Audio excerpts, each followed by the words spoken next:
नमस्कार दोस्तों, आपका स्वागत है आज के कार्यक्रम शाम के साथ आज की बात में। दोस्तों, जैसा कि आपको पता है कि पूर्ववत साहित्य विषय पर हमारी चर्चा निरंतर चल रही थी। हमारे अतिथि हैं महर्षि दयानंद कॉलेज परेल के हिंदी के विभागाध्यक्ष आदरणीय डॉक्टर उमेश चंद्र शुक्ल जी, और जो विषय परक चर्चा थी वह था साहित्य का संपूर्ण अध्ययन वो हम लोगों को करा रहे हैं। तो मैं सभी श्रोताओं से आग्रह करूंगा कि बड़े ध्यान से एक एक शब्द को सुनते रहें। तो अब हम सबसे पहले उनका स्वागत करेंगे।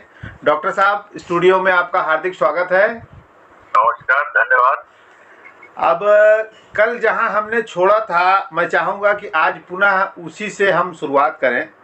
तो साहित्य की परिचर्चा हमारी चल रही थी, लेकिन तत्वों के विषय में थोड़ा बहुत आपने कल अध्ययन कराया था अपने स्तर से। तो आज मेरा पहला प्रश्न ही यही रहेगा कि साहित्य के तत्वों पर हम लोग आज पर चर्चा करेंगे। तो पहला प्रश्न मेरा यही है, साहित्य सृजन के कौन से कारक हैं जिसे चिन्हित कर हम किसी भी साहित्यकार के साहित्य को अच्छी तरह से समझ सकें, या कह सकते हैं कि उसका उचित मूल्यांकन कर सकें?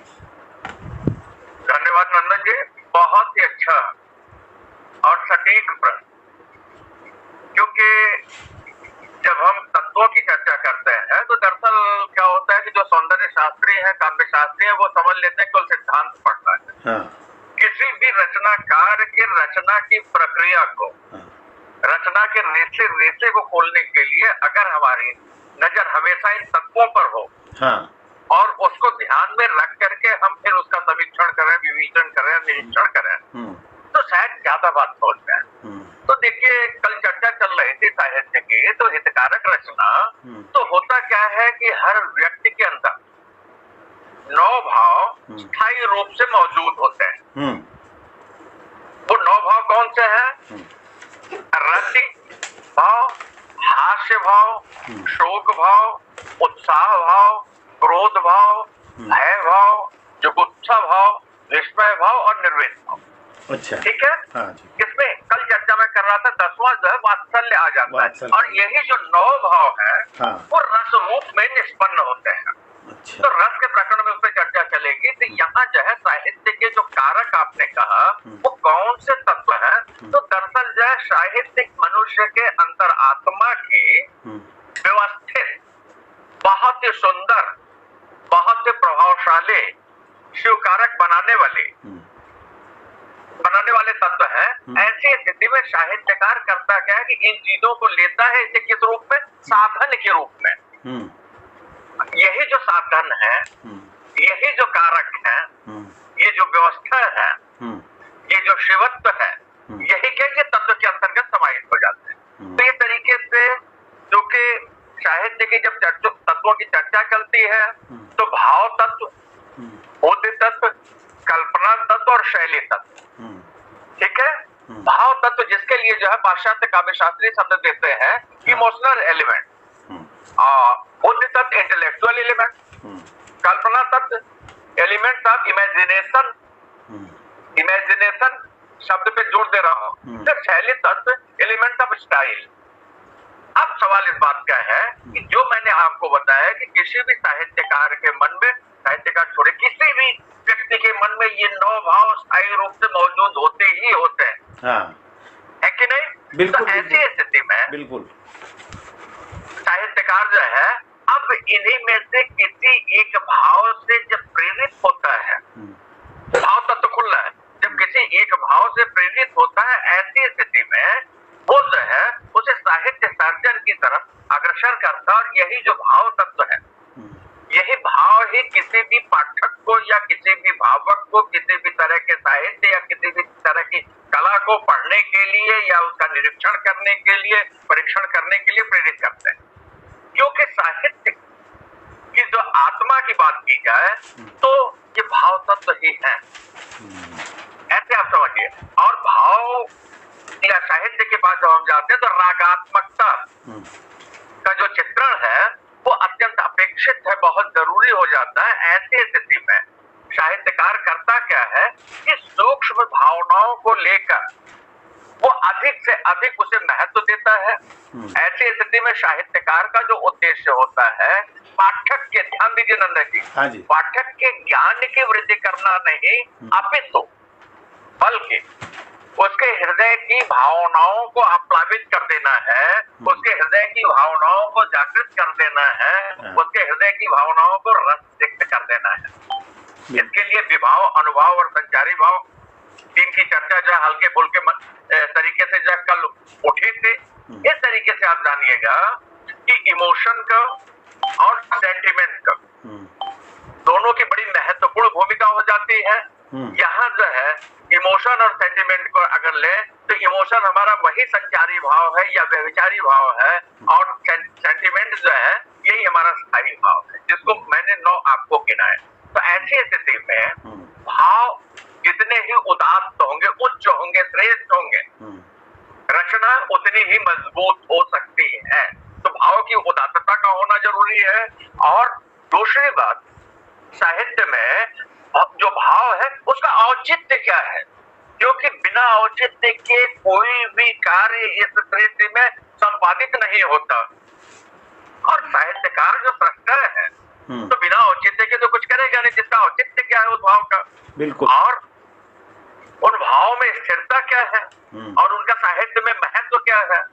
और विविधता की बात तो नंदन जी जब वो हमेशा से ही रही है, इस तरीके से ये कह लें कि भाव की पवित्रता और उदात्तता के साथ ये सारे तत्व अगर एक साथ इकट्ठा होते हैं तो ऐसी स्थिति में मोटे तौर पर हम कह सकते हैं कि भावों की उदात्तता, विशदता, स्थिरता, विविधता तथा वृत्ति इत्यादि जो है, ये सारे के सारे भाव को मजबूत करने में, भाव को पुष्ट करने में सहायक होते हैं। नंदन जी, यही भाव तत्व है। बिल्कुल बिल्कुल, महत्वपूर्ण भूमिका होती है साहित्य में भाव। हाँ, बहुत सुंदर। अब इसी के साथ मैं एक प्रश्न और भी रख देता हूँ, क्योंकि साहित्य के तत्व को क्या समझें, क्या है साहित्य तत्व, क्या है? ऐसा कि इसमें तो कल ही चर्चा आपसे हुई थी, साहित्य भावः साहित्यम, जो हित के भाव से भरा हुआ वो साहित्य जो हमें अपने में समाहित कर ले, वो साहित्य है।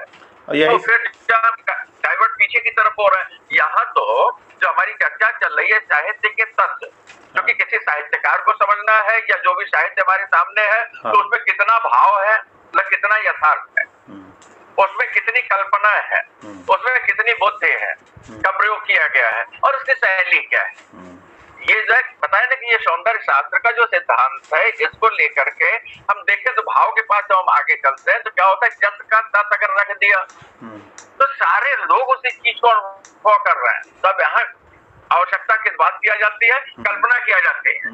जैसे भाई कोई नवयुवती है, ठीक है, उसकी देह बहुत खूबसूरत है, ठीक है, लेकिन अब उसे कैसे सजना है कि वो सुंदर दिखे और शिवत्व भी हो, मतलब उसकी पवित्रता भी नष्ट न हो। तो ठीक यही बात साहित्य के पास है, वो कहाँ जाएंगे, कैसे तैयार होंगे, इस बात का इमेजिनेशन, इस बात की जो है कल्पना कर लेंगे। तो साहित्यकार क्या करेगा, अब कल्पना के पास जाएगा। बिल्कुल, ठीक है। नहीं तो साहित्य के तत्व, सिर्फ तत्व मैं कह रहा हूँ, अगर तत्व को विभाजित करना हो तो कितने तत्व कहे जा सकते हैं? मैंने आपके सामने डिफाइन पूरे जब भाव पे बातें करते थे, भाव तत्व हो गया। साहित्य का जो दूसरा काम होगा कि हमारे पास जब भाव मिला तो वो राह है, ठीक है, बेस है। अब इसके बाद जो साहित्यकार क्या करेगा कि अपने दूसरे तत्व के पास जाएगा जो साहित्य का होता है, जिसको कहते हैं कल्पना। अच्छा, तो दरअसल जो साहित्य में भावनाओं का जो चित्रण होता है यथावत नहीं होगा, बल्कि साहित्यकार करता क्या है कि इसमें कल्पना के माध्यम से, तो हम कल्पना की शक्ति से, कल्पना तत्व पे ही आ जाते हैं। क्योंकि कल्पना तत्व क्या है, क्योंकि ये 2 बार प्रश्न आपने कल्पना तत्व के विषय में किया, तो अब निश्चित ही हम लोगों को प्रश्नवाचक आ गया कि ये कल्पना तत्व है क्या। हाँ, बहुत अच्छी बात है। ऐसा है कि किसी भी काम को करने के लिए जब हम आगे बढ़ते हैं तो हमारे सामने एक ब्लूप्रिंट होता है, ब्लूप्रिंट बना लेते हैं। अच्छा। अभी रिकॉर्डिंग करनी है तो हमने ये कि भाई इतने बजे करना है, इतना समय करना है, इतना टाइम रहेगा, ये कैनवास रहेगा, इस तरीके से हमारा जब प्रोग्राम तैयार होगा। अच्छा, ठीक यही स्थिति कि साहित्यकार जब अपने मन के भाव को जब शब्द देने के लिए चलता है, या कलाकार जब अपने रंग को लेकर के वो आगे बढ़ता है, तो वो करता क्या कि ये कल्पना ही है। अच्छा। तो वो अपने भावों के ऊपर कल्पना के रंगों को चढ़ा करके उसे उसका भव्य रूप, सजा सौरा हुआ रूप हमारे सामने लेके आता है, जिससे बला एकाएक जो हमारा हृदय क्या करे या हमारी आंखें क्या करे, वो उधर आकर्षित हो जाए, है कि नहीं? और हम सोचे पन्ना पलट यार क्या है इसमें, है कि नहीं? तो इस तरीके से कह लीजिए काव्य में सौंदर्य और चमत्कार पैदा करने का जो कारक है उसमें महत्वपूर्ण योग कल्पना का होता है, क्योंकि साहित्यकार यथार्थ जगत में, दुनिया में जो कुछ भी देखता है या अनुभव करता है उसे अगर उसी रूप में अभिव्यक्त करे तो फिर जब मतलब नहीं रहता तो उस तरह से अभिव्यक्त नहीं करता, बल्कि वो करता क्या रसमय तरीके से। अच्छा, उसमें और सुधार करके और कुछ नई चीजें डाल के वो कल्पना को मिलाता है, क्योंकि क्या होता है कि भाई रोचक तो बनाना पड़ेगा ना अपनी बात को।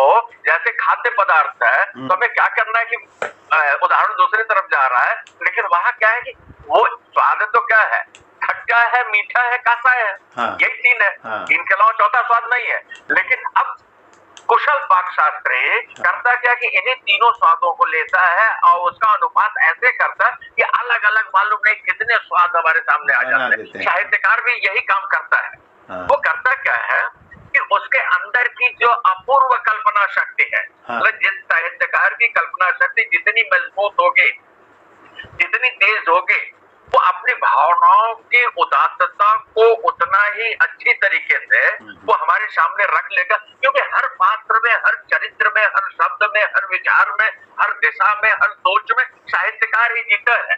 इस बात को आप जानिएगा। शुरू मैंने कहा है कि भरत मुनि का नाट्य शास्त्र, तो नाटक में सारे पात्र कौन, डायरेक्टर तो डायरेक्शन दे रहा होता है, जीता हर पात्र में साहित्यकार जीता है। इस बात को आप जान लीजिएगा। इसको और बढ़ा के कह रहे हैं नंदन जी, जो स्थान वेदांत में माया का है, ध्यान दीजिए, जो स्थान वेदांत में माया का है वही स्थान जो है साहित्य में कल्पना का है। कल्पना इतनी महत्वपूर्ण है। वाह वाह, माया जो है बाहरी चमत्कार, तो कल्पना, यहाँ कल्पना को सवार रंगों में प्रीति की रीत शुरू होती, मेरी पंक्तियां हैं। तो यहाँ इस तरीके से आप जान लीजिएगा, असत्य को सत्य में। मैं कहने वाला भी था कि कल्पना को पद्यात्मक भी आप थोड़ा सा सुनाइएगा, क्योंकि बड़ा सुंदर वर्णन गद्य में हुआ, थोड़ा सा पद्यात्मक भी रहना चाहिए, क्योंकि बाद में उसमें जो बातें होंगे। हाँ जी।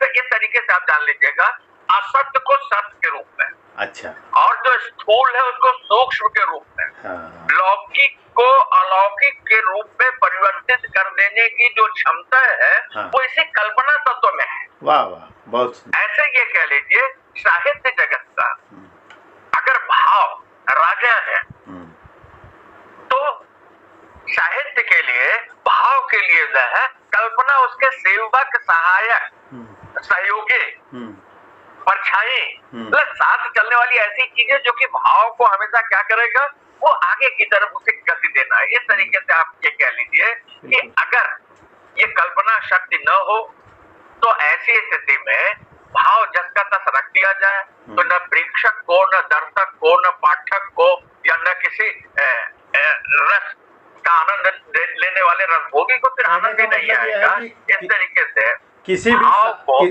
कहने का मतलब ये कह सकते हैं, किसी भी साहित्य को अगर हम अपने सामने प्रत्यक्ष प्रस्तुत देखते हैं तो उसमें भाव के साथ कल्पना का भी बहुत बड़ा महत्व है। बहुत खूबसूरत जो है ये आपने अभी बात कही, जो मुझे बोलना था यही बात, कि जब किसी भी साहित्य को, किसी विधा के हो, गद्य पद्य में, तो जब हम उसे देखें तो हमें क्या जो होता है ना, जो समीक्षक की दृष्टि होती है या जो गुणग्राहक की दृष्टि, वो देखता है कि इसमें भाव कितना है, बिल्कुल, इसको कहना क्या है, इसको इसका मेकअप कितना किया गया कल्पना के माध्यम से। तो कल्पना क्या करेगी, कल्पना हमें जो है रस से आप्लावित कर देंगी। वाह वाह। लेकिन साहित्यकार का उद्देश्य जो है आपका साक्षात्कार सत्य से कराना है, बिल्कुल, आपका साक्षात्कार सूक्ष्म से कराना है, ये उद्देश्य होता है।